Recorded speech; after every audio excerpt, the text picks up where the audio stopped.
The supply of corned beef and dry goods is dwindling, canned goods spoiling. Join the feast of catastrophe. Now James finally gets hit why those cheap food orders were the Captain John scheme. It's clearly the Navy and businessmen teaming up against the poor crew. To prevent running out of food, James decides to cut the rations by a quarter, and the crew's reaction is like thunder rolling it. To show the crew reality, James plans the final party, and they cheer like it's New Year's Eve, blissfully unaware of the gravity of the situation. But people smelled something odd, suspecting the captain's escape, like in a mystery movie. Some crew members started feeling unwell, dealing with nerve pain and hallucinations, and the tension in the air was thick enough to cut. Even the food-loving James couldn't escape. With a nosebleed like a running faucet and a trendy sore on his forehead, see what a comedy of ailments. After half a year of contesting, the results were shocking. See, the monkeys went wild, and checks revealed they were in the same boat as the crew. Turns out the cans were the mystery culprit behind the crew's illness, and Doc Goods have finally decided it was time to report it. In the frigid Arctic Circle, the toxic canned food survival game is on, and James' carnival feels more like a nightmare.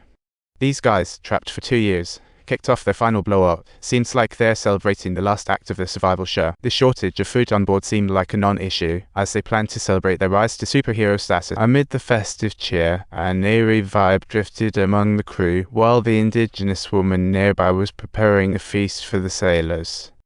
With Seal lighting up the altar and her chanting spells, the temperature took a nosedive straight into the fridge. As the evil spirit arrived, the native woman cast her magic, while the captain announced it was time to abandon ship. In the shadows, someone secretly opened a whiskey barrel. Looks like someone was gearing up for a toast. Clearly, someone wants to trash this last refuge, and the indigenous woman appears covered in blood, almost like she made a deal with the evil spirit. When the captain checked on the native woman's injuries, he found the priest standing there blankly with a jug of diesel, which was truly baffling. The priest spread his arms for the fire to consume him, seemingly the only way to chase away his inner devil. See, a heroic sacrifice indeed. It seems the best choice is to let all the crew go out in the happiest moment together. Flames kept igniting the whiskey barrels, and the fire grew fiercer. Looks like this journey is going to go out with a bang. Everyone was in a frenzy, cornered together, just in time for the brewing conflict to arrive. To save everyone, the only option was to cut through the tarpaulin.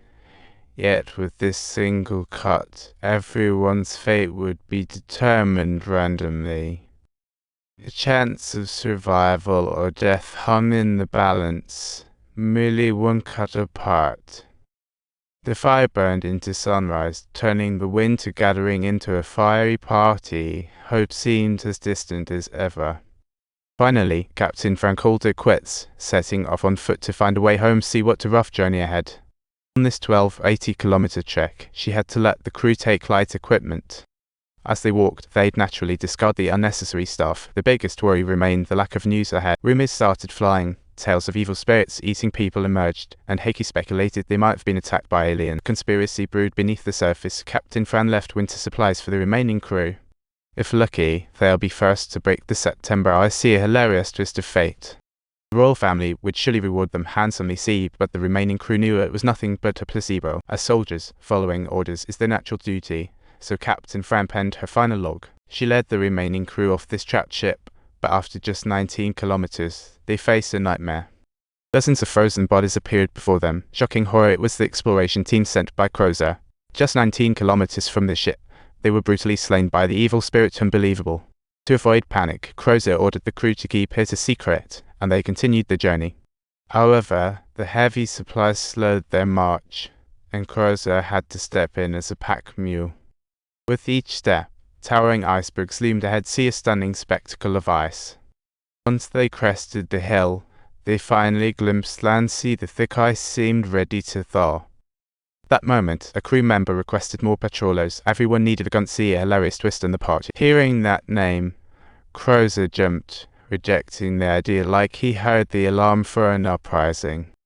Crozer explained, while the proposal was reasonable, people like Hickey were always the risk takers. That night, a crisis hit. See, one crew member became agitated and screamed. It felt like a horror film. The doctor rushed in to check, and the crew member looked like he lost his marbles. As soon as he was propped up, he urgently begged the captain to chop off his head. See what a tragic scream. Captain was confused. What kind of way is this to ask for death? Just as he tried to soothe him, the guy grabbed the rifle. Other crew members jumped, aiming their guns. Crozer shouted not to shoot, the atmosphere thickening like ants on a hot pot. Meanwhile, another crew member inside the tent also lost it, twitching like he was at a dance party. Crozer carefully calmed him, hoping he'd drop the gun, but instead, he scared himself to death. It turned out to be the moldy canned food driving them into madness. Crozer realized they could no longer let the cans attack them.